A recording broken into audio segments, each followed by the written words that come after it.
So hello and welcome to today's webinar at Cardiff University's School of Modern Languages. My name is Nick Hodgin, and together with my colleagues Abdul Hab Khalifa and Abdullah Al-Khani, I run the Transnational Cultural and Visual Studies research theme here in the school.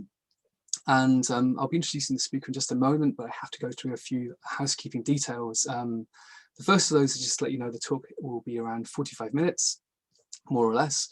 There'll be an opportunity for you to ask questions throughout. You can do that by typing your question into the Q&A tab that you'll see at the bottom of your screen. And then there's the option to upvote questions if you've seen questions asked by other people, so that we can gauge the popularity of that question and perhaps prioritize it. Alternatively, if you want to ask a question verbally, there's the option to do that, and there'll be an invitation for you to do that at the end of the talk rather than during the talk. If you want to ask a question, then you can indicate that you'd like to do so by raising your hand, using the hand icon, which is also a tab at the bottom of your screen. And when we see that hand flashing or waving, we will unmute you and you can ask the question directly to the speaker. Finally, a survey will pop up at the end of the event. Please do complete the survey. It gives us an idea about the aspects that you find interesting or other kind of questions that you may have, and we can feed that into future events here at the School of Modern Languages at Cardiff University. Okay, so I'm very, very pleased to introduce today's speaker, Dr. Kasia Szymanska. Kasia is Thomas Brown Assistant Professor at the University College Dublin. She's also a research associate at the Oxford Comparative Criticism and Translation Research Centre. She's worked and published on topics in literary translation and multilingual writing, such as Christopher Reed's pseudo-translation, Katarina Brack, self-translation in the work of East European emigres, and Uliana Wolf's German-Polish poetry. Her recent journal article in the Contemporary Literature Journal discusses what Jonathan Safran Foer's tree of codes has to do with translation and why media studies should work more closely with translation studies. Her talk today is entitled Translation Multiples.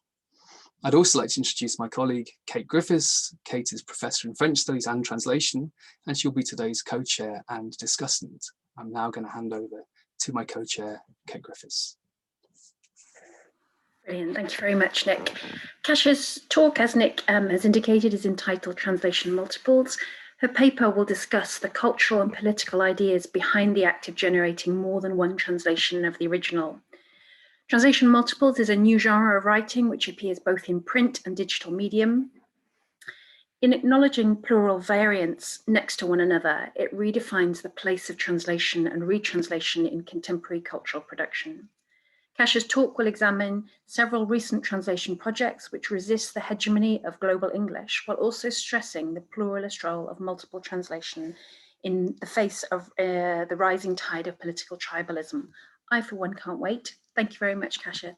All up to you now. Thank you so much, Nick and Kate, for your kind introductions. And thank you to Cardiff Research Seminars for hosting me today. I think one more person who should be mentioned today is, I think, also a person mentioned by Nick, so Abdel Wahab Khalifa, who unfortunately couldn't be here with us today, but I'm really grateful for his invitation and for all the help organizing this event. All right, so let me share the slides. Okay, I think everything is visible now. Okay, so before I start my talk, I just wanted to quickly explain how my project developed and how this will be also reflected in the outline of today's presentation. So the starting point for this project was something I was interested in as a reader of literary translations, but also translation scholar. So this was this tension between the singular and the plural in the universe of translation. So for some reason, one version usually gets published, but there are multiple possible variants going through the translator's head. And the question is, why do the others have to remain behind the scenes, and who actually gets to decide? And we know that, well, in translation studies, a lot has been written about retranslation and what happens when different variants challenge the previous ones, and how retranslations change the perception of a given work, for example, or a given author over time. And in 2015, Françoise Messardier-Kenny noticed that many approaches to retranslation have recently moved to the rhetoric of mobility, multiplicity, and plurality. But the question here is who exactly reads those multiple translations, and how can we approach retranslations? And do, for example, readers read multiple translations at the same time, or are these only translation scholars who compare them? So this question of multiplicity and plurality of translation is exactly what I'll discuss in the first part of my talk. But then later, as my project progressed, this issue also made me think about the similar tension in the realm of politics. So this time, there was this tension which was kind of, well, analogous to this singular versus plural, but this time it was the tension between the total or totalitarian in some context on the one hand, and then the pluralist on the other. So in the second part of my talk, I will also discuss the relevance of multiples as a genre of writing, so translation multiples, but also as a mode of political thinking and structuring political content for the context of the Polish political transformation of 1989, but also more broadly for current democratic societies. And I just hope that this transition will, this transition between these two parts, so the one focusing on translation multiples and let's say the multiples in general, will become clearer in a while. Okay, so let me start with one film scene, which I find very telling as an example of totalized narratives. And that's Kynodontas by Yorgos Lanthimos, originally in modern Greek. The title could be translated as the dog tooth, the canine tooth, or eye tooth. In this film, a despotic father who has invented an entirely closed society for his long imprisoned, oblivious children controls them by translating the foreign world for them into his own infantilized categories. So the mortal enemies of the household are cats visiting the garden. A child is able to leave the house only when the canine tooth falls out. And new words have to be learned from tapes recorded by the parents. So for example, C is a leather chair from the living room. Shotgun is a type of bird. And the vocabulary is, as you can tell, limited by their horizons, the horizons of the children. So also the limits, the borders of the house. In one of the scenes, the father performs a simultaneous interpretation of Frank Sinatra's song, Fly Me to the Moon, into Greek, and reinvents all the lyrics one by one in his translation. So he pretends that the singer was the children's late grandfather, who in his song expresses love to the family and convinces them to stay strong together. And here the father takes advantage of his children's lack of command of the English language as he enjoys a monopoly for truth. And this also relates to monopoly for truth in translation. Unless confronted by other interpreters with their alternative readings or voices of protests, he can keep the children in the dark, blinded by his totalizing illusion. And what struck me about this scene is that it is not so very different from the usual practice of reading translations. So the children is actually us, so most of the readers of translations, who are usually happy with just one version, which stands for the original. And in fact, no one really goes to a bookstore to, let's say, buy 5 different translations of Madame Bovary and compare different versions just for fun. As I mentioned, this is only something that academics or translation scholars do for fun. And no one goes to a bookstore to buy, like this kind of set of different translations to enjoy the variation and different reading experiences. Although, readers, viewers do that with, for example, film adaptations. I know people who binge watch different adaptations of Pride and Prejudice, and people have their favorite takes and so on. But for some reason, this doesn't happen to translation, and we can also talk about that in a while. The other analogy is that readers read translations because they don't know the language of the original and they don't have access to the text. Usually this is the case. So why they are happy with just one translation? Well, simply because they want a substitute or some sort of SparkNotes version of the original text in their native language. And this one translation standing for the original gives them an illusion of having access to the source meanings. So in this function, one translation is enough to replace the original. Well, another factor is also how we teach translation in school and in the academic context. So, well, you may know it's usually used as a boring tool for testing the knowledge of the language. And there are always right and wrong answers. Students get points for the right answers and so on. And this is also, I mean, this is a different story, but basically we can also think about, you know, the modes of teaching translation that also changes the perception later on how readers actually consume translations as those one-to-one representations of the original. So in real life, however, translations are multiple. And we know that at the level of historical production, this happens at the level of historical production. So for example, we know that there are retranslations coming in series. There are, for example, multiple translations of the Bible with competing versions leading to political crisis in different historical periods. But also at the level of translation process. So each translator comes up with multiple possibilities for just one phrase. But then at the editorial stage, something happens, right? So at the editorial stage, probably the translator has to narrow down this array of possibilities to just one option. Maybe there's some sort of pressure to publish a finite, ready-to-go product, a book of translation. And we know that translators are dissatisfied with this state of affairs because they often come up with multiple variants in footnotes, glosses, annotations, and in brackets. So in a sense, they try to expand the space in different, well, in paratext, but also within texts, within the text, for example, in text brackets.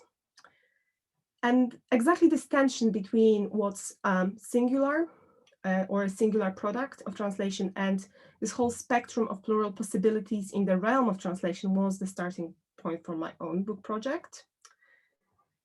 So in my book, I've been looking at around 15 longer pieces or full books composed from multiple translations of the same original. And I always have to make this reservation. So these were not published as academic anthologies, but rather fully fledged literary works, which are supposed to be read by general audience in this new form, which I call translation multiples. So for example, we are not talking about the Penguin series, you know, Dante in English, Baudelaire in English, and so on, where basically different versions of different translations of Dante's works or Baudelaire's works are put next to each other. And these are not scholarly editions either. But as I said, these are fully fledged literary works which are supposed to be appreciated by the general audience, by the readers. And I try to make sense of how to read this newly emerging genre. So first of all, these projects were created in English by North American and British authors, but also those who use global English as the language of their creation. So in this mix, I also had a Uruguayan artist or a Norwegian French multimedia artist and poet, some Italian and German writers as well, who consciously decided to choose English as the language of their creation. So I had writers, translators, but also, for example, an American professor of physics and cognitive science, Douglas Hofstadter, who was interested in exploring the potential of form, machine translation, and translating under a constraint. And you can see his book in the middle. It is Le Tombeau de Marot in praise of the music of language. And this particular book, for example, was composed of 88 different translations of one French poem, accompanied by commentaries. And Hofstadter wanted to examine this music of language. So 88 was supposed to represent the standard number of piano keys. So the number itself is also a conceit. Another example, there's also an alternative interpretation that 88 stood for infinity. Another example was composed of 47 different translations of the first 3 lines from Dante's Inferno. Again, another one, 19 Ways of Looking at One Way, was composed of 19 different versions of an ancient Chinese poem, and so on. So in my project, I offered different interpretations of how to read these translation multiples and how to enjoy them as well, because they try to communicate something to us through this texture of multiple translation, and I was trying to make sense of what that could be.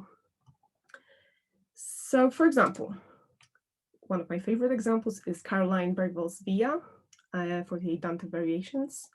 On the left-hand side, you can see Caroline Bergvall's, well, it's actually a short excerpt from her poem, where she chose over 40 translations of Dante's Inferno and put them together one after another. And just to give you an idea of how many there are to choose from, she had at her disposal 200 different translations of Dante's Inferno in English, available in the British Library, and she chose over 40 for this poem. These first 3 lines feature a speaker who admits to being halfway through the journey of life and to have lost the right path. And this fragment gets reiterated through the voices of different translators and people who feel that they are maybe also lost in the middle of their lives.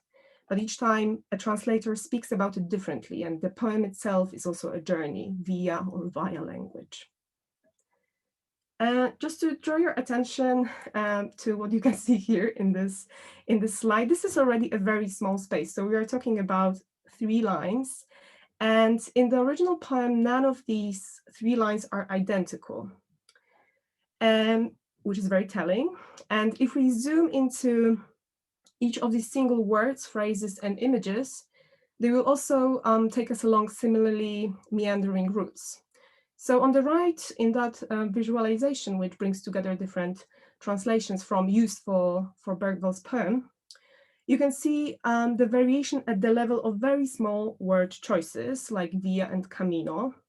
So the original Italian camino, walk, way, and via, path, route, have been translated differently, with some of the versions overlapping and some crossing paths. But all these words have different meanings and connotations as well. So we have high road, trek, course, journey, travel, and so on. Similarly, when Dante talks about dritta via, that path, way, road can be either direct, straight, or narrow, where the emphasis is on the shape of this road. Then it can be straightforward, where the emphasis is on the easiness of travel. And then it can be true, right, and rightful, where the emphasis is on the moral trajectory. But what gets exposed thanks to Bergvall and this variation is, well, the process of translation itself. The fact that translation is a very tentative, arbitrary, and rather subjective exercise, because it really depends on the reading of the original and what you want to underscore in your version. And also the translation is never a finite text, and there are technically plural possibilities for each passage, and each of them is only a partial reading. So this idea is not new at the conceptual level, because you may recognize this type of multiple structure in other arts. So the examples I've discussed and gathered in my book project are, well, span different genres, so film, literature, music, art. When it comes to film, there is Akira Kurosawa's film Rashomon, but also Run Lola Run, where different alternative stories and alternative scenarios are presented throughout the film. In literature, there's Raymond Queneau's Exercice du Style, where there are 99 ways of telling the same anecdote about one incident on the bus, filtered through different voices of the narrator. So, well, the first person, third person narrative, journalistic style, and so on. And each of these takes kind of transform the original, right? They change what the original is about and the kind of content of this anecdote as well. Well, in music, so many musical forms are created as variations, for example, on the same theme or score, but also in particular in jazz, there's this idea of improvisations. And for example, in the 1950s, Bud Powell released 3 alternate takes on the same piece, Un Poco Loco, and included it in the same album as 3 equally legitimate takes on the original session. So there was one score and then he included 3 different takes. In art, there is T.J. Clark's The Side of Death, when this art critic went to the same painting in the museum, to see the same painting in the museum, and registered his shifting responses day by day. So each time the idea is the same, destabilizing the original work. There's well, destabilizing this or challenging this idea that there is one original story or one true finite version and so on.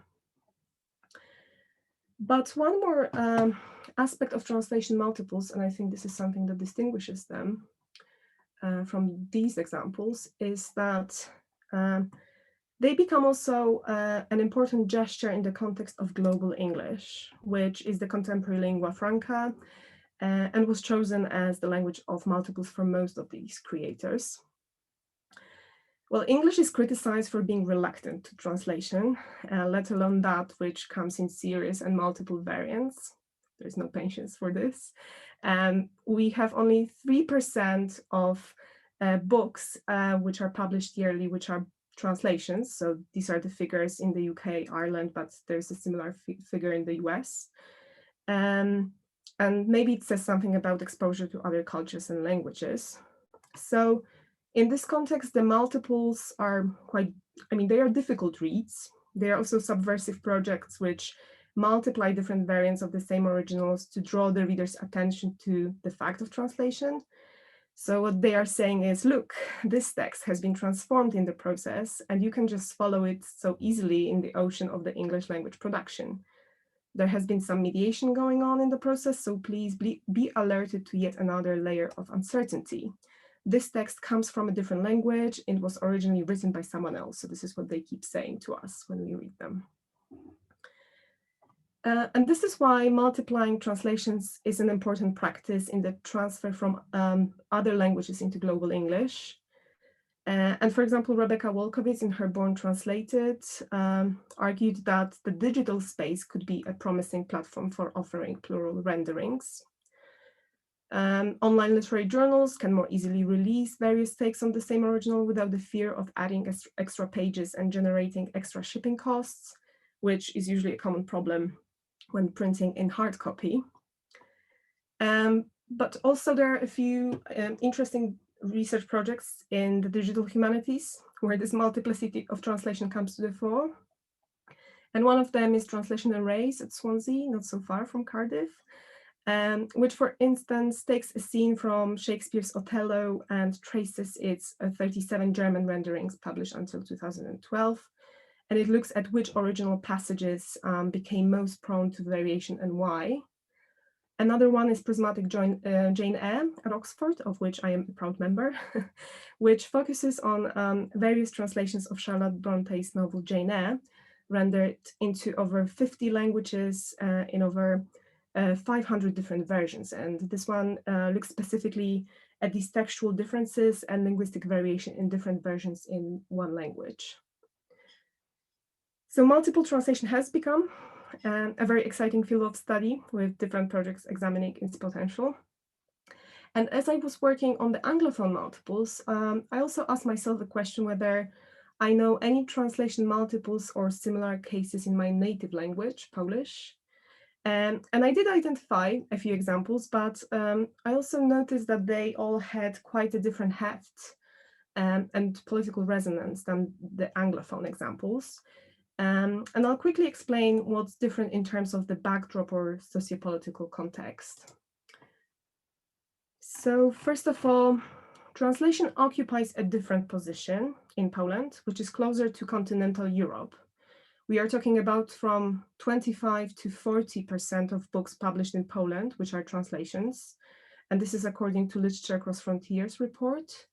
And this average percentage depends, it varies depending on whether you count the proportion of translations in all books, both new and reissued titles, or just the new books. But even if we take the first figure, then other European countries have a similar proportion. So 20% in Italy, 16% in France, 12% in Germany, and so on. This is much higher than the proverbial almost 3% in English at the moment. And all these figures come from Literature Across Frontiers report. So this is one factor. Another one is that all of these translation multiples were created after 1989, which is a political milestone in this context, in the context of the region in Eastern Europe. So they testify to the political transition and changing publishing landscape. And what I mean by that is that, first of all, there is a technical possibility of multiple versions commissioned by different independent institutions. So we experience the shift from the authoritative state publishing order towards a more decentralized system, which allowed for the multiplicity of versions. For example, previously, there were there was just like a limited number of canonical or officially anointed translations by the state publisher. And then only after 1989, these were challenged by other versions. And in practice, this held true for example, translations of novels, which were perceived as literary classics. And for this project, for example, I looked at the series of foreign classics released by the state-run publishing institute PIV. And the scenario was similar in many cases. So the same canonical translation was reprinted and recycled for decades with multiple re-editions of just one official rendering, which would only then break into more renderings after 1989. And the most extreme examples were Charlotte Bronte's Jane Eyre, Gustave Flaubert's Madame Bovary, and Fyodor Dostoevsky's Crime and Punishment. So we have the situation that we have at least 10 re-editions of one canonical translation published by the state press during the communist period. And then after 1989, 3 or more competing renderings entering circulation in the free market publishing. Another factor is that for those translation multiples in the post-communist context, variation also becomes a pretext for generating different ideological readings and for discussing different political visions on a par with one another in what I see as a pluralist gesture, and I'll explain that in a bit. So the idea is as follows. If you display more than one variant, then you also accept someone else's different stance, political view, or ideological interpretation of historical events. And in this context in particular, the multiples try to dismantle the Cold War binary of friends and foes. A lot of Western history books stop here at this successful transformation in the region. And these projects also commented on the other side of the coin. So transformation may be promoted as a success story, but there are also some problems which are overlooked. And these different ideological discussions which kept kept going on in post-communist Poland were also related to the shifting identity in the region, in particular in the 1980s in Poland, which was visible in culture. So for example, in cinema and literature, there was this recurring leitmotif of twins, alter egos, doppelgangers. For example, Double Life of Veronique by Kieślowski. You had 2 twins, one growing up or just living in France, the other one in Poland. They never meet. So this idea of like 2 twins separated on over 2 sides of the barricades and the Iron Curtain. And this recurring leitmotif, which was also the background to my project, also indicated that Poles struggled with those problematic belongings. So are we part of the West? Are we part of the East? Who should we side with? How to come to terms with the conflicting narratives of the roundtable discussions and so on. So now I'll resort to yet another movie, which is Kieślowski's Przypadek, which can be translated as Blind Chance. And this is the official translation, but it could be also translated as coincidence or a case, because it is in fact a case study of 3 different life paths of the main protagonist. So the film was originally created in 1981, and it was produced on the wave of the Solidarity coming to prominence, but then was banned by the Polish authorities until 1987. The plotline was constructed as a study of 3 different scenarios, 3 different life paths of Witek, a young man who decided to catch a train to Warsaw after his father's death.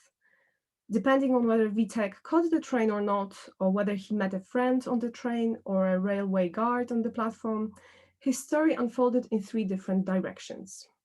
In the first scenario, the man got involved in the Communist Party and became a state apparatchik. In the second one, he turned into a religious anti-communist and worked in underground publishing. And in the final version, he completely withdrew from political concerns, trying to lead a private, apolitical life. Well, here the question is if Witek is the same person, so the original self translated into 3 different coincidental circumstances in all these 3 scenarios, then how come he could possibly grow into a regime supporter while also having the potential of becoming an anti-communist dissident in his parallel life? And in fact, he remains a good-natured and decent man, regardless of the trajectory he has accidentally started following. By studying 3 different lives of Witek on equal footing, Kieślowski suggested that the good could still be found on either side of the political barricades in conflicted Poland of the 1980s. At the time of the release, critics could not come to terms with Kieślowski's unbiased narrative, which lacked a pronounced political line. Already at the script stage, his project was attacked by official critics for anti-state demagogy, whereas the Solidarity reviewers later accused Kieślowski of being a social realist filmmaker. The film multiplied composition only teased out the contradictions dormant in the Polish collective psyche, as it seemed impossible to reconcile all differently thinking and acting Witeks in the period of political tribalism. And by that I mean the Solidarity period. This film anticipates the structure of post-1989 translation multiples in Poland. So just to give you an example, or to give you an idea of what sort of material I was looking at, and these 2 examples I don't think I will describe in great detail. I'll then move to my favorite example, but just to give you an idea of the material. So, for example, one translation multiple was published by a Polish dissident, activist, poet, and intellectual who later became Harvard professor.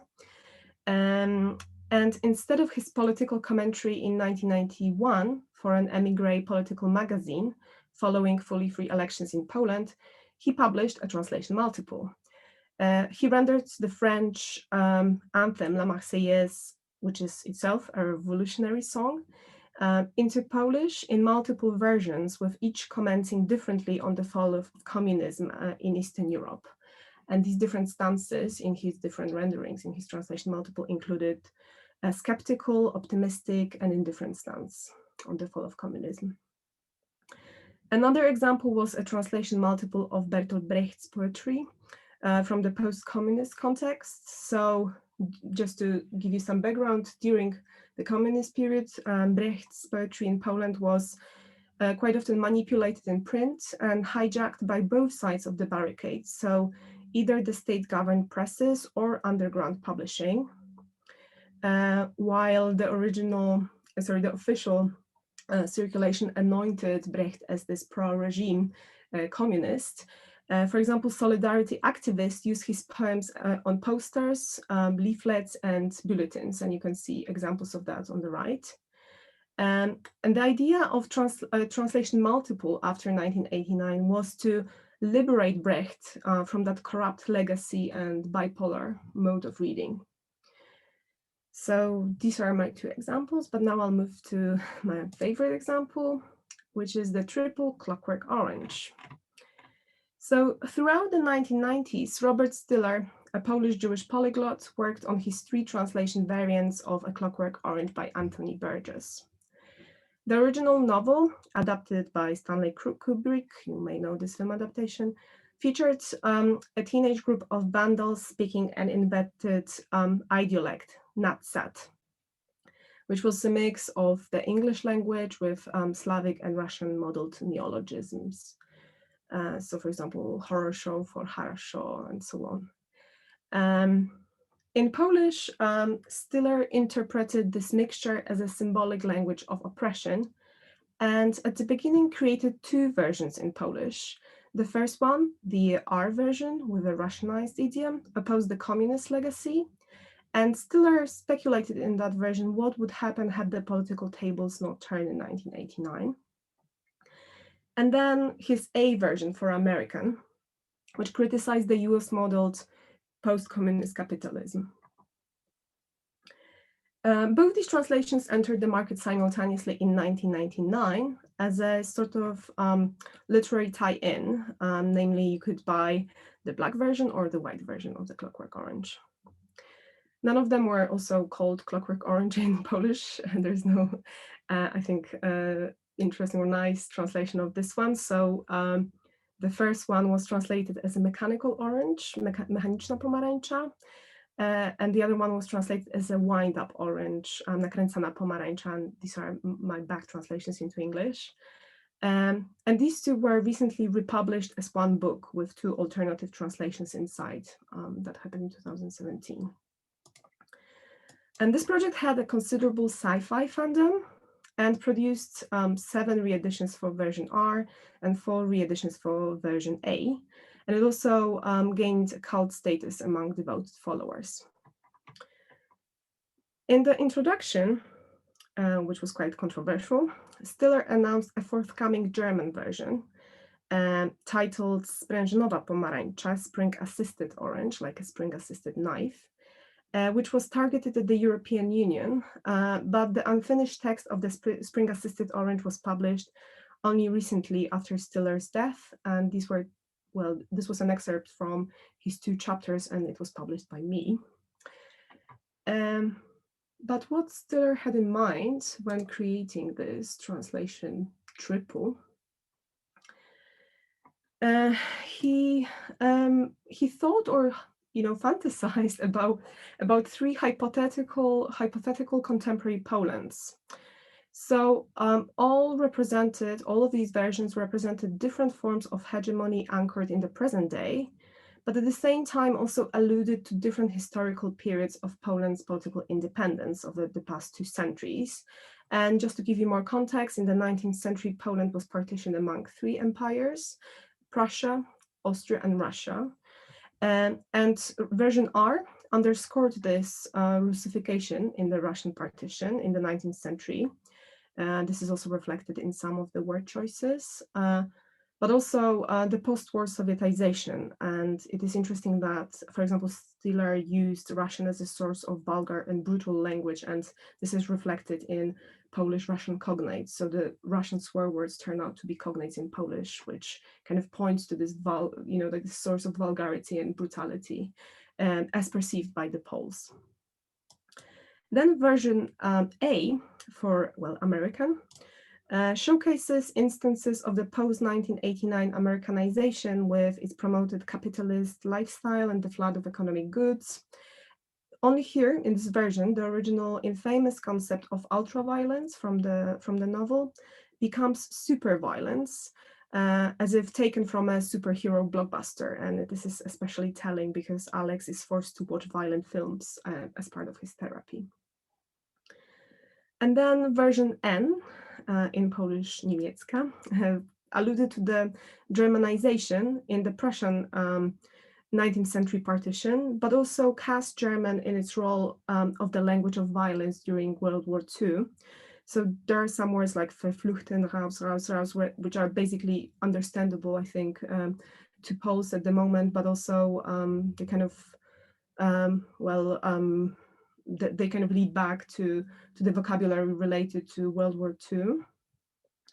And in general, I know that this trajectory of colonialism in Poland is rarely discussed, but there's, for instance, a great study on the topic by Christine Kopp entitled Germany's Wild East, where she discussed how the culture of Nazi or pre-Nazi Germany treated Poland as a colonial space. And this reading is very much at the heart of Stiller's own project. Also, what is interesting, some of the forms in this version were adapted via Yiddish, examples such as Danke schön, natürlich, as a reminder of the brutally eradicated Jewish element of the Polish culture.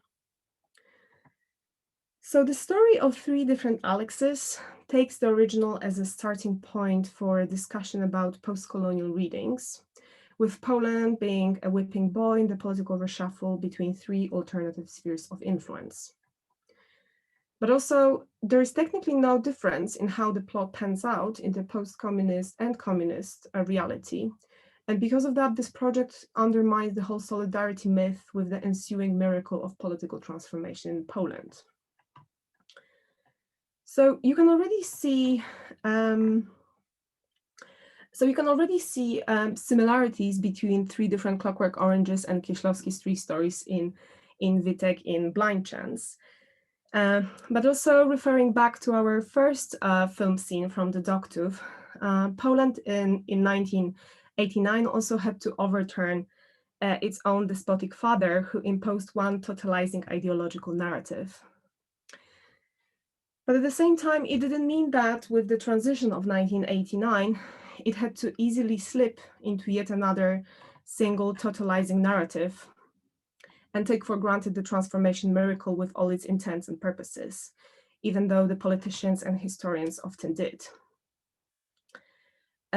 So what is enticing about translation multiples, if we look at the Clockwork Orange and other forms of the kind, is that they acknowledge those different viewpoints and serve as a pluralist or democratic platform for discussion around them. And just to exemplify it, I think in a more contemporary context, I'll now describe a new project by Grace and Perry. I mean, a recent project by Grace and Perry called Divided Britain, which some of you may know, it's from 2017. So this is another contemporary example in the British context of how the multiples could work. So after the 2016 British referendum, the British artist Grace and Perry created Divided Britain, a film documentary following the lives and narratives of both the Brexiteers and the Remainers. The film culminated in an exhibition of two enormous vases, almost identical in size, shape, and color, and each including visual materials that represented the Leave and Remain vote, respectively. Well, the difference was actually in size, because the difference was like 3 percentage points, which between the two sizes, which represented the referendum results. So 52 and 48 respectively. While Perry juxtaposed these two stories and opposing rationales behind each voting group, he also made those represented on his artwork meet and look at the other group's visual materials. And these materials actually turn out to be fairly similar. So the color chosen for both of these groups was blue, and the logo was BBC, and so on. The main heft of Perry's gesture, however, lay in acknowledging both sides of the barricades at the same time in the public context.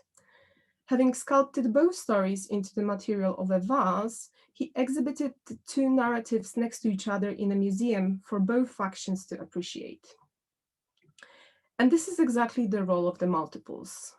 They simply point to a more inclusive and democratic type of arranging and presenting information, including both literary and political content, which also knocks us out of our usual filter bubbles and it also opposes the tide of political tribalism. So if we were a Remainer, then we would have a chance to also listen to the Leavers narrative, the Leavers story. In other words, with their promotion of a more diverse textual and ideological spectrum, the multiples show how different worldviews and ideas can coexist, not only in translation, but also within one democratic society. And this is where I'll stop. Thank you very much for your attention. Huge thank yous, Kasia, for such an insightful, thought-provoking, brilliant talk, which takes us to the heart of the stories translation multiples tell. I think it underlined really powerfully how translation multiples cut to the heart of the cultural and political networks in which we and they interact. We can move straight to questions. I'm sure there are many, many questions. Please, as Nick indicated, could you use the Q&A function, and we will do our best to work through all of those questions. Brilliant, so let's have a look. I believe, Dorota, did you have your hand raised for a question earlier on?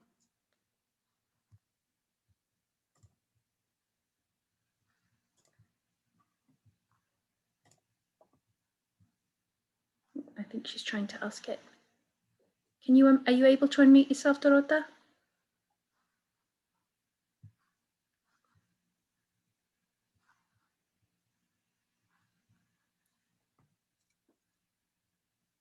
Okay. While we're waiting for that, and as people formulate their questions, could I jump in with a question, please, Kasia, and ask about translators and how they use translation multiples? Is it part and parcel of the process of translation, or actually is your project more focused on the consumption of translation multiples in the reading and consuming audience or viewing audience? Mm-hmm. Thank you for this question. So just let me add that most of these authors or artists or translators who I looked at are quite established figures. So I would imagine it would be quite difficult for example, for a translator who is a beginner to just like approach the publisher and say, well, look, I would like to publish 3 different takes of this novel. Could we please publish 3 different Clockwork Oranges and so on? So I did look at the translators and their kind of position as well and how they negotiate this, difficult situation, because they are sort of, I think they are like pushing the envelope in some ways with those projects. They are quite often dissatisfied with the fact that they have to come up with just one version. Perhaps it is also easier for canonical writers to become the object of the multiples. So then there are a few existing translations already, and it's easier to kind of have this recognizable strand with which we are discussing and on the basis of which we are producing those translation multiples. But for example, in the first part of my project, I had an American-Japanese poet, translator, Sawako Nakayasu, who introduced I think an unknown at that time modernist Japanese poet, Chika Sagawa. And basically although this was an unknown poet, she decided that she would like to present 16 or 17 different takes on one poem, just because the title was Promenade, and there was this idea that she goes to this promenade every day and produces different versions depending on her mood and what she sees on that walk on the promenade. So it is, I think, up to the translators as well to to negotiate with the publishers whether they would like to publish translation multiples. I did look, I mean, the reception is one thing, but I think the translators who did publish those translation multiples are also at the heart of this project. So the fact that some of them, for some reasons, decide to multiply their versions and include them and display all of them in their poems or conceptual books and so on. So this is, I think, a new genre of writing, but at the same time, these are translators as well, just because they generate those multiple renderings. But as I said, these are usually quite established figures, or those who can convince the editors and the publishers that it is okay to translate the same thing twice or 3 times over and over again. And also, I think it works better in terms of, so for example, if there are different versions of, for example, a poem, then it's easier, I think, in terms of the space to include that in the printed version. But Rebecca Wolkowitz, for example, sees the potential in the digital platform as a potential medium for multiplying. So there could be also translations working with, for example, online journals like the Asymptote, who would like to publish, different takes on one original poem and negotiate that with the editors, because there are no shipping costs or extra cost of printing those. So I hope that that answers your question in some way. It does, thank you. There are questions coming in. Sylvina would like to know, she says she's very interested in the selection of prismatic words as a pivotal point. Could you say a little bit more about this and how they are chosen? Mm-hmm. In the selection of prismatic words as a pivotal point. So are you referring to the Caroline Bergvall's example here? So it is true that my, let's say, like a shorter version of this project was published in Matthew Reynolds' Prismatic Translation volume, which also tries to think about translation in this like multiplied version. I mean, like in this kind of like, let's say, prismatic spectrum, which generates multiple possibilities, right? So this is not only one-to-one transfer across languages, but this is also something which generates multiple creative responses and so on. The selection I would like, yes, I think I would have to ask whether the selection is meant as in the selection by the translators, which of the versions kind of got, I don't know, selected, for example, by Bergvall out of 200, or is the, or whether I, like the way in which I selected those different translation multiples. So I would have to, I think, get more clarification from the person who's asking this question. Okay, brilliant. The questions are flying in, so I'm going to read the next one from the Q&A.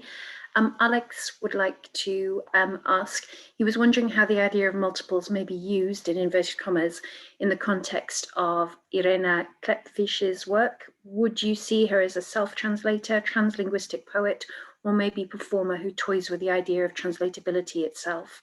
Mm-hmm. And he says, thank you very much for such an inspiring talk.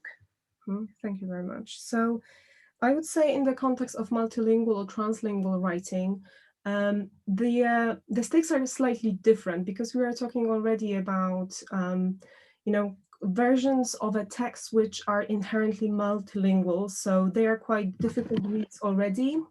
I would say translation multiples in most of the cases where I looked at, those kind of like books about translation, they don't resort to multilingual poetics.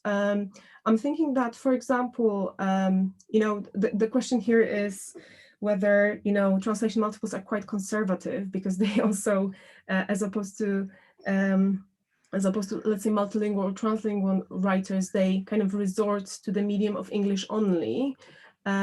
There's, one interesting example I have in my selection is Anne Carson's 6 Ways of Translating Ibycus, where basically she uses those different lexicons in English, also showing and destabilizing English itself. So she uses the kind of like very narrow verbal lexicon of London Underground signs, poetry of John Donne, Bertolt Brecht's FBI files, and so on, and basically she translates between them. So this is also, an interesting way of already in the target language kind of destabilizing the medium of English, let's say. One example I had, which was more similar to what you asked about, was the kind of multilingual, more experimental translation multiple of Ernst Jandl's poems. And this was done by Rosemary Waldrop, an American-German poet who, well, Ernst Jandl is already a visual, but also a multilingual or experimental, let's say, poet who quite often resorts to, let's say, homophonic translation, for example, in his work. And then this particular work was also, well, it invited multiple responses and multiple translations from those who were experimenting around, or kind of like encircling those poems from different perspectives. So I would say that in general, yes, we can take into consideration multiple languages involved. But still, in the cases which I analyzed, I was more interested in, let's say, the reader who doesn't know this other language and still gets exposed to multiple of variants. And this is also, knocks, hopefully, the readers out of their usual practice of reading translations as one-to-one substitutes. So I hope that this answers your question. Brilliant, thank you. We have another question coming in from Carolina. She says, thanks, Kasia. I was wondering how translation multiples are different from originals, which could also be thought of as multiple in a way. They often involve different versions or different editions. Mm-hmm. So I think Carolina here is also alluding to Karen Emmerich's study, so literary translation and making of the original. So it is true. This kind of, let's say, this distinction between the original, which is a singular event, and then multiple translations is a bit rough-grained, right? So basically, the originals are also multiple in some ways. So this is a great question. The thing is, I think in Karen Emmerich's take on it, she was interested in how translation defines the original. So for example, if there are multiple versions of the original, then translation has to, or the translator has to decide, or, like make some sort of a critical work, and then kind of consolidates the final, let's say, reading, and this is negotiated in translation. I'm thinking of translations, for example, of Shakespeare, where into different languages, where basically there are no manuscripts left by the original author, and there are often different critical editions, and different critical editors disagree about, well, which of the words were chosen, just because Shakespeare's works were then later edited by his actors or editors and so on. So there can be considerable differences in the original as well, but still the translator quite often has to decide which of the two to choose if there is just one version, of course. So in a sense, translation multiples are not that different. So there is still this, let's say, this possibility of having multiple originals.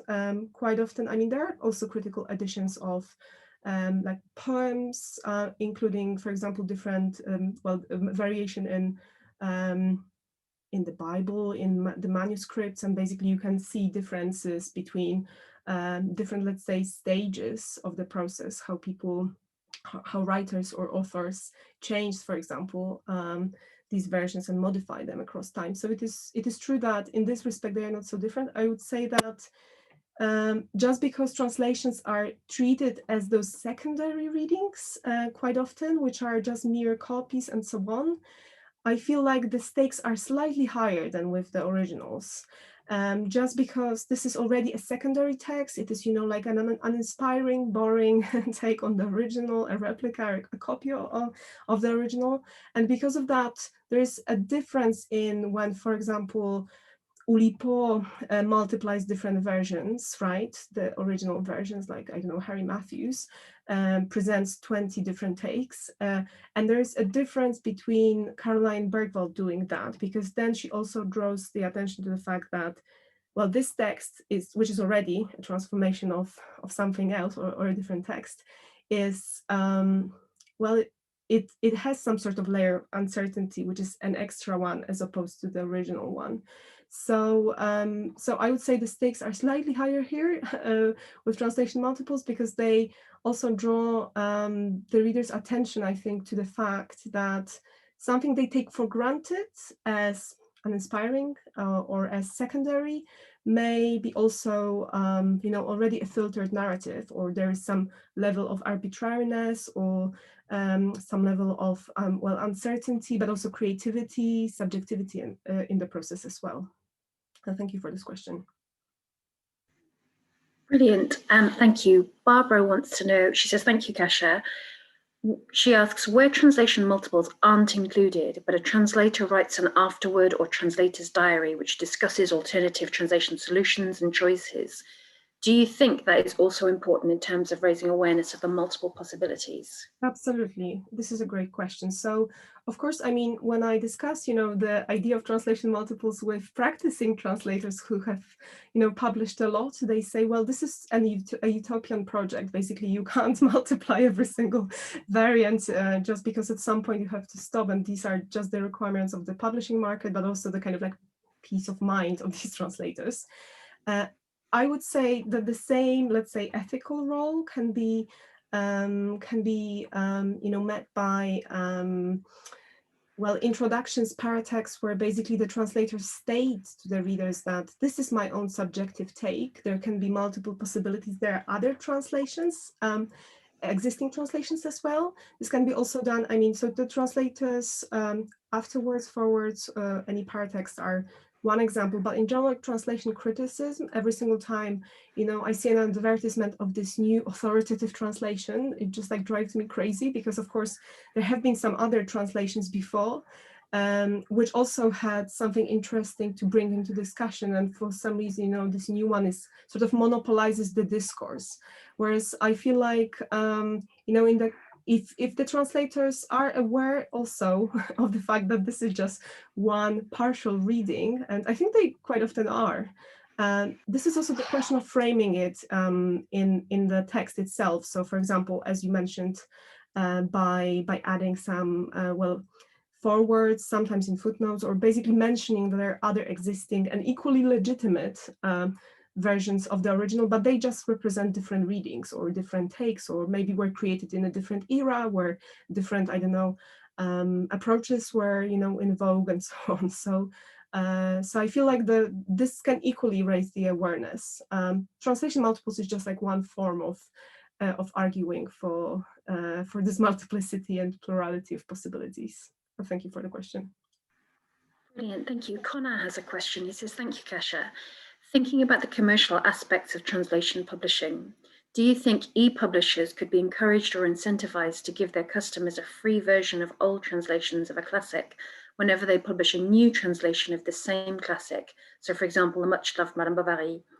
Could you imagine publishers collaborating to make this happen? If so, do you think the translator of the new version should be invited to comment on the old as part of the commercial offer to the reader? Interesting. So it's like a more hands-on, let's say, approach to translation multiples. So every single time, let's say, there's a new version coming up, right? Basically the previous one, or at least the old one, which leaves the domain, should be made available so that readers can actually compare. This is a great idea. I don't know how it would work in practice with those publishers.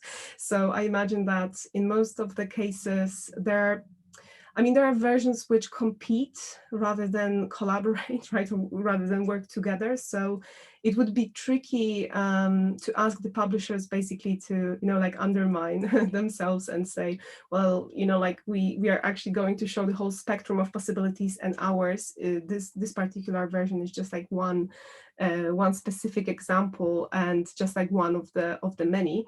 So my experience is that publishers, especially in the kind of competitive context, they tend to be quite territorial. There can be, I don't know, besides or like except for a Clockwork Orange, I don't know really any other example where basically the same publisher decides to, for example, publish two different translations of the same original work, just because, this one particular version is marketed as this publisher's, right, official translation. So although I was talking a lot about, like multiple possibilities and this technical possibility of entering, of multiple translations entering the scene, for example, in the free market publishing, then of course there are still like the questions of like marketing, promotion, and so on. So in general, Connor, I would tell you that yes, I do agree with this idea, and it's a brilliant idea. I don't know how to how to execute it in practice. So it would be interesting to see whether the publishers would be also happy to expose a different version while also marketing their own. I feel like this should be also something that the translators do more than the publishers. Yes, it feels like, like I can imagine if there's, let's say, like 3 different translations entering the market, there can be some sort of, in that kind of ideal circumstances, in the ideal situation, there should be 3 or, like 4 different publishers just like gathering together and making this, roundtable discussion, right? And organizing this roundtable discussion around those 4 different translations. But I don't see that happen. But it is a great idea. I think it's especially, like when translations leave the translation, when they enter the public domain. Although I've seen a few examples, for example, Jane Eyre, in some of these translations, when we worked on the, on the project in like multiple languages, the story was quite similar in terms of when the copyrights expire after 70 years, a few publishers basically kind of revamp those old versions and publish them for free. So instead of presenting their own version and then comparing it to this old one, basically they hijack the old one just because it entered the public domain, and basically they can be published and marketed as this new brand take or this new brand edition. So I feel like it is sort of, again, it is a utopian project, and translation multiples, have been accused of being a utopian project in the first place, because, as I said, no one reads multiple translations just for fun, although maybe people should. But yeah, like this idea of like comparing the old one and the new one gets complicated when we talk about copyrights, I feel. But thank you. Brilliant. The questions are still coming, so I will keep working through them. Nick has asked, do you think we are witnessing an erosion of translation discourse, as you suggest in your article? And if so, what are the implications of that? Erosion of translation discourse. So basically what I was, I think, alluding to in my article was this idea that, well, now anything goes, and there is, you know, like whoever publishes, basically we have to have like a very descriptive approach to this translation, and because of that there are no fixed norms, and you know, this just like further clouds the whole picture, right, of the translation scene. And maybe the readers should actually have some sort of proper navigation, or maybe, you know, some proper, I don't know, advice from specialists and so on. So I'm a bit skeptical of this argument, because I know that you know, like translation studies has been criticized for many years for a lot of, you know, a lot of shifts, a lot of turns, and basically not paying attention to this, not paying attention to that. There may be an erosion of discourse in terms of how maybe the translation critics, how often they maybe they don't really want to work with, let's say, academics. That's my impression as well. So there may be an erosion in terms of you know, just like not kind of following some arguments, although on the other hand this can be also argued for translation critics. So in this article, which basically I looked at also the way in which different translation multiples, or different, let's say, sets of texts were approached by different critics, I noticed that quite often those critics use the terms they associated with the originals to describe the act of translation, and basically these responses they had to the translations and which translations they found, you know, the most compelling ones, was really a result of their own readings of the originals. And they could also, these responses were quite often very visceral, they were quite biased and so on. So in this sense, we also have to remember that basically, you know, there are multiple possibilities, but that doesn't mean that we don't have our own preferences in terms of, I don't know, aesthetic preferences, political preferences, ideological, and so on, philosophical preferences. So each translation critic has their favorites, but at the same time, we also have to have a more distanced view, or more objective view on basically what these other people, what these other translators try to communicate to us and what they try to achieve, because just saying these are bad and good translations basically doesn't solve the problem, because each translator did have something in mind when they were translating a particular work. The question is what, and this is like our role to do, you know, to kind of establish that. So I think the erosion is also, can be also, you know, addressed by basically having this at the back of our minds, that we can be biased in our preferences. So there is, you know, this idea that still our translation criticism is subjective, because we have some, you know, ideological and aesthetic preferences, but it is because we also have very fixed ideas of how we should read the original. So for example, if I see a translation which really, you know, fleshes out what I wanted to see in that original, then I will like this translation more. But you know, there can be more people having different ideas about this, about the same original, and then I don't know, there can be someone else just stressing this type of approach. Maybe someone would like to focus on like the feminist approach, someone else on the post-colonial approach, and so on, to one single text. And you know, these translations which are produced basically will have to be still assessed by a person, and usually one person who has their own, you know, biases. So I think the awareness of this less normative turn is quite important in how we, as also translation critics, maybe academics, how we talk about translations, and how we assess their, you know, how we present them to, I don't know, to the public, to students, and so on, how we talk about them, just without discrediting or like belittling some of the versions for something which doesn't apply to our own way of reading. So I think this is what I meant with by this convoluted argument towards the end of my article. But thank you, Nick, for this question. Okay, the next question. Is there a tension between the invisibility of the translator, or maybe a connection between the invisibility of the translator and translation multiples? Because when we read things like Don Quixote, we think we get the source author, but what we actually get is the translator's version of that source author. So the question is wondering, in making translators more visible, do we make the multiplicity of translation more visible? Absolutely. So this is a great point. So I would say translation multiples also, I think, so if Lawrence Venuti read about translation multiples, he would be in my camp, I feel, because translation multiples do also knock us out of this, usual reading, these usual reading patterns where basically you have the translator sort of like remains behind the scenes, is invisible, and basically the language is praised for being smooth and so on, especially in the American context. So definitely the question of multiplicity links to the visibility, because there are multiple agents and multiple people involved also in the target culture who transform these texts, who edit these texts and so on, and we very rarely talk about them. But when we see actually these multiple versions, like for example, 47 different variations on Dante, we start thinking, right, okay, so maybe these translators actually are also like speaking, they are impersonating Dante in a different way, and they are talking about the sense of being lost and so on, but they are talking about it in so many, in so many completely, different ways.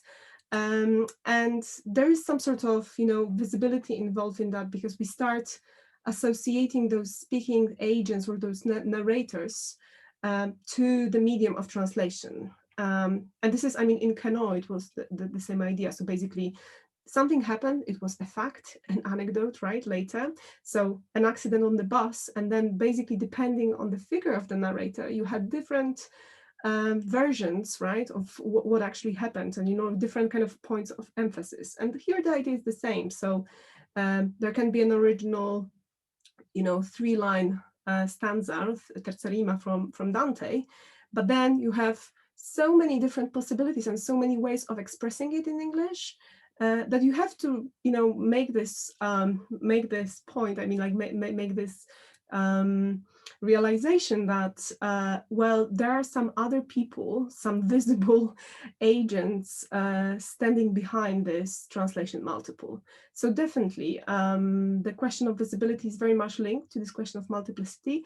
Also, the question of visibility in political sense. So being recognized, even, I'm talking about translation multiples where maybe otherwise these other versions wouldn't get published because they wouldn't be anointed as those equivalent or official or canonical translations. But in the medium of translation multiples, you can have dialectal variation, you can have other takes represented which may be too experimental for someone's taste, but in that format, more options are included, and that means also political visibility. So the fact that otherwise minor, otherwise unrecognized voices and agents and translators could also be represented in this broader spectrum. So thank you for the great question. Definitely, this links back to the idea of translators' visibility or invisibility. And to add a further question, there's a question about fidelity. Is the power of multiples that it blows up the idea of fidelity to the text? I'm thinking about how fidelity has kind of dominated translation studies, even though, even as people seek to move beyond it.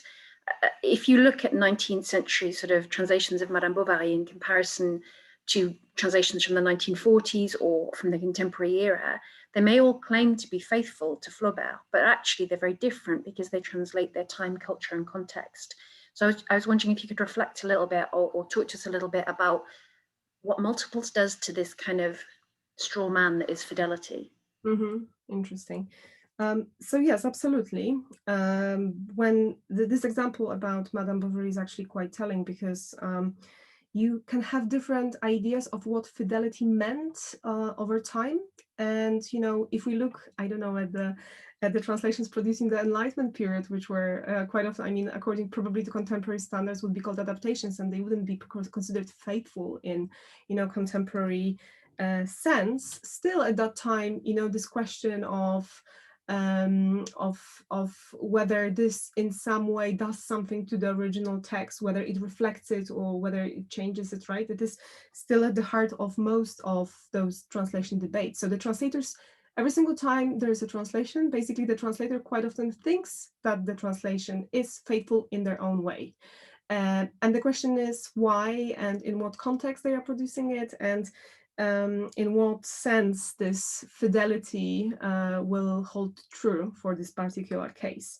So I would say that there can be different fidelities over time, and I think translation multiples expose that as well. So if we look again at Via from Caroline Bergvall, you can see the versions from the 19th century, the 20th century, 21st century. And if we look at them, we can see, if we judge them from the contemporary perspective, we may think, oh my goodness, like this one is like too moralistic, it cannot be faithful. But then, someone who is the original, who's a scholar of Dante would say, well, actually the original is also like very moralistic in some ways.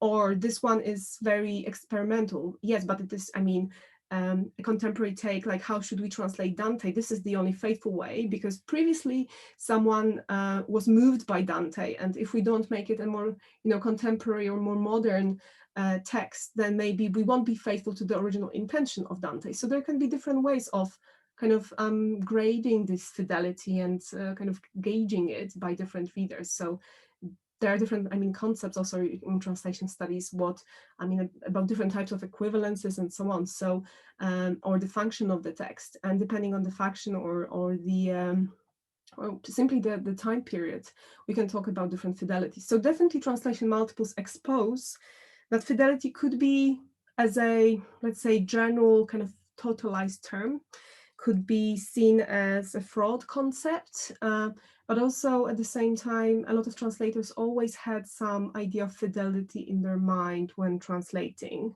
at least in most of the cases where I looked, at which I looked in translation multiples. And definitely this idea of putting them together puts, also the question of fidelity, I think, or the issue of fidelity in question.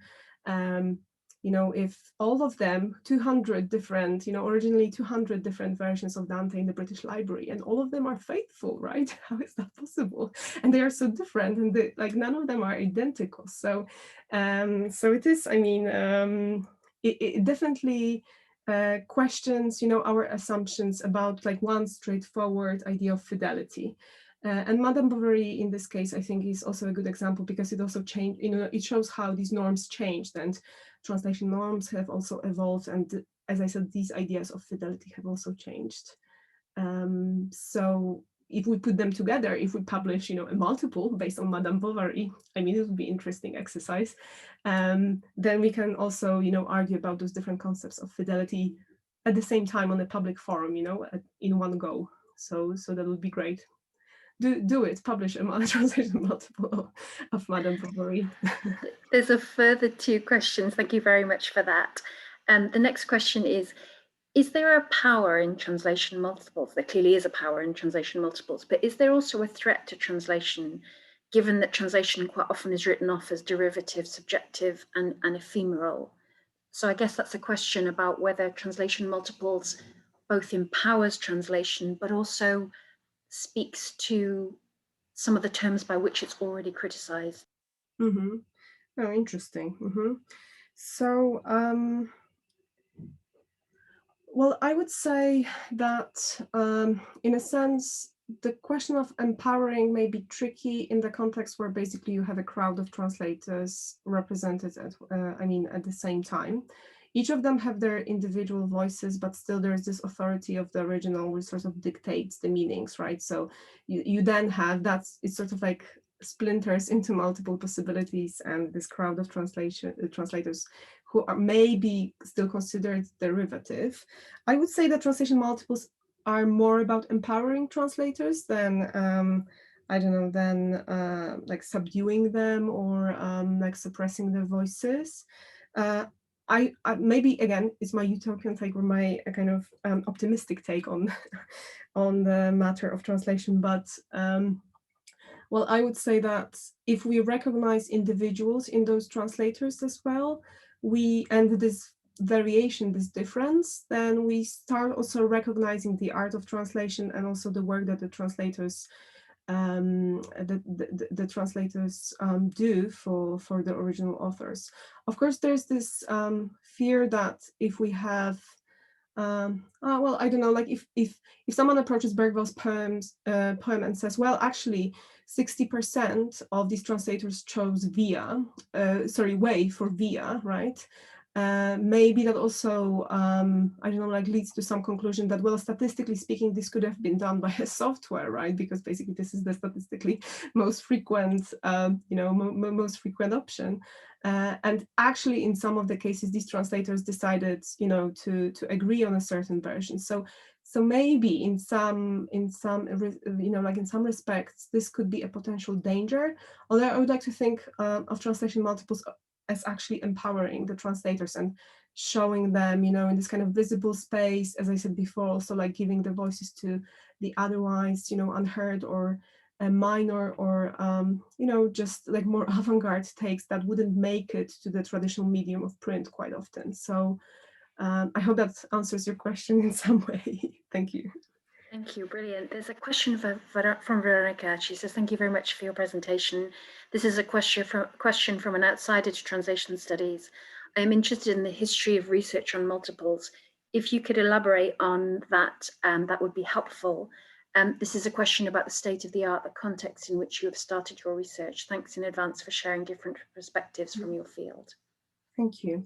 So when I talk about the multiples, the term itself comes basically from two different sources. So there was Adam Thirlwell's book called Multiples, in which he invited different translators to translate sort of back and forth the same stories, and then that was like put together into one volume. So this is still, I mean, I know that this answers for now your question about just the state of the discipline within translation studies, but I'll move to these other disciplines in a second.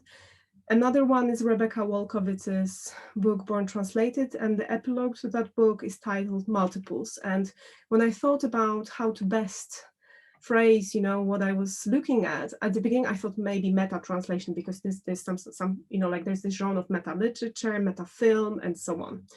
But then I thought, okay, so what it is actually, it's multiples. It does multiply translation, and I added just translation at the beginning. So translation multiples was something I coined.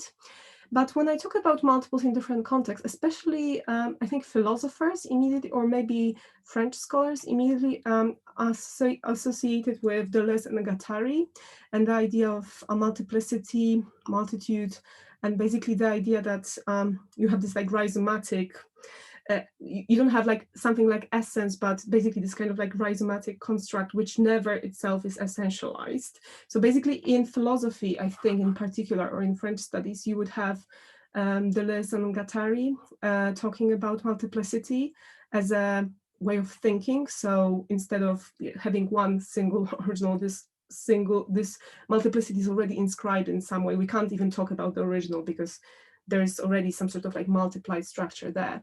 So in terms of the state of art, it was actually very difficult because I had to gather all those examples from different arts myself. Also try to think of, what the multiple can mean in the political context. So in my project, it's translated into, well, the pluralist context. So the multiple means that, well, in democratic societies or in pluralist societies, basically, there can be different political options and they can be represented. And this is also how I had to, well, consult, for example, political scientists on the theories of democracy and so on, just to make sure that I'm not going off on a tangent there. So I don't think that there is, for example, like, I don't know, a study which explicitly addresses multiplicity or the multiples. I don't know, like a book, right, which addresses this idea in different disciplines. And because of that, I had to sort of like wade my way through some of those examples and try to also like think of good frameworks. So I would say definitely Deleuze and Guattari, the theories of democracy. So basically how the multiple or the pluralist translates into like political representation. And those examples which I mentioned, so those multiplied, films, different, books, the idea of multiplicity also in music. So there was recently this interesting book with OUP where basically this musicologist argued that the idea of the score is no longer available to us, and because we don't have access to those original composers and the way they composed and presented, the music. And basically there's a shift away from this like Platonic idea of one piece and into this like world of multiple possible improvisations and performances. So in music, there's also, this trend of thinking about multiples as, the kind of actually defining way of thinking about music and about musical performance, about the score, about, yes, basically improvisation as well. So those like 4, let's say, different disciplines is where I found the multiples. But if you're yourself, interested in the history of research on multiples, I'm really looking forward to reading your book and your take on the multiples, because maybe you'll find more of those, references and allusions and inspirations. But thank you, Veronica, for the question. Brilliant. There's one final question, unless any others come in. I can't make out the name on it, but it's a question about readership and consumption. And the text that you're focusing on referred to at the beginning as one that, as texts that are, in inverted commas, supposed to be appreciated. And the audience member is asking, why supposed? Can you talk a little bit more about readership and consumption of these multiples? Well, I think I mentioned that, I had to like hedge myself a bit, because I feel like no one really goes, as I mentioned, like to a store to buy 5 different translations just to appreciate them. But maybe this is also my biased, approach as a translation scholar, that we are sort of so detached from the readership that actually we don't know of these cases, like of people appreciating, multiple takes or having favorite translations. I mean, I myself, as a fan of translations and as a reader of literary translations, I do have my favorite takes, but, I didn't want to like extrapolate it to other experiences. So I would say translation multiples are difficult reads, because if you actually read, I don't know, all those like 47 different variations of Dante, and if you read the whole poem, and this is what I did in different, for example, at one workshop where I asked all the participants who are present to read one version, and then we did this via, right, this life path, this journey via language together. And I felt, I really liked it, and I appreciated the whole experience, and those, like those different voices, like literally speaking, the sound of like people like with different accents as well, reading out those versions and how they actually sounded. But I'm thinking that, towards the end, it was like 47, right, different versions. And I feel like people may get bored a bit, like with this idea that there's this repetition, reiteration, and so on. And we've already heard that in a slightly different version. Although on the other hand, I recently listened to a podcast where basically there was this argument kind of discussed by a couple of speakers representing different disciplines, that we really like repetition, for example, in music. For example, pop music is based on repetition, but also some jingles are presented earlier in this kind of version, like abridged version to some of the consumers of music, for example, in the radio, where before the actual musical piece or some pop song or something is released, you just have this teaser to kind of make the readers more the listeners more acquainted with this tune, so that then they can recognize it and it becomes more catchy. So there's this kind of marketing technique, apparently, where basically it also hinges on this idea that we actually like repetition. We like the tunes we like covers of the songs we know from childhood. So maybe I am, I don't know, underestimating some of the readers, because actually this idea of repetition maybe is not so boring to some of them. I felt like these are difficult reads, or, it is surprising that the readers would appreciate translation multiples, because, if you take, for example, Hofstadter's book, it's 88 different translations published, one after another in a thick volume, and basically going through this book is supposed to be a journey, but also a torment, I think, in some ways. So yes, it would be interesting to see more responses to translation multiples. I've looked at reviews. I've looked at, in particular, those 3 Clockwork oranges. They were, commented on quite widely on blog posts, and people were waiting for the 3rd one to appear, because they were, kept on tenterhooks to see, like what will happen in this Germanized version and so on. So maybe I am underestimating the readers there, but I still feel like the multiples are quite difficult to read, especially like in one go. Maybe, you know, the way I did it with Ebrill, so basically making this collaborative effort to read them together may be a good way of engaging the readers and engaging just like everyone to see how those different voices, and also making, you know, those different voices more audible or visible by basically distributing them, you know, across, let's say, a group of people. But yeah, thank you for the question. I mean, like, this sounded like a very positive note to finish on, that actually maybe these multiples can be appreciated by the readers, which is good news. Thank you. Thank you very much, Kasia. That was a very thought-provoking, very interesting, wide-ranging talk. It was great to sort of hear references to Brecht, Flaubert, Grayson Perry, Bud Powell. I wouldn't have imagined all these people who would be sort of really referenced in this talk. References to vases, to poetry, to literature. So really, really interesting talk. Thank you very much. Thank you also to everyone who's turned up for asking the questions. Special thanks also to Kate for chairing it so well. I would like just to draw your attention, those of you who are here, to the fact that there'll be another talk next week. So we're very lucky that we can follow up with a talk on the 6th of May. Dr. Karen Hunter of Middlebury College, also giving a talk on translation, the translator as reconciliator, how Astrid Berger repatriated exile writer Eva Korlisch in the Austrian literary field. And that starts at the slightly earlier time of 2 p.m. So I'd just like to sort of finish really by thanking Dr. Kasia Szymanska for such an interesting talk, and looking forward to reading more of your work. Thank you everyone for coming, and wish you a good evening. Yeah, thank you for hosting me as well and for organizing. Thank you. You're very welcome. Thank you everyone. Goodbye.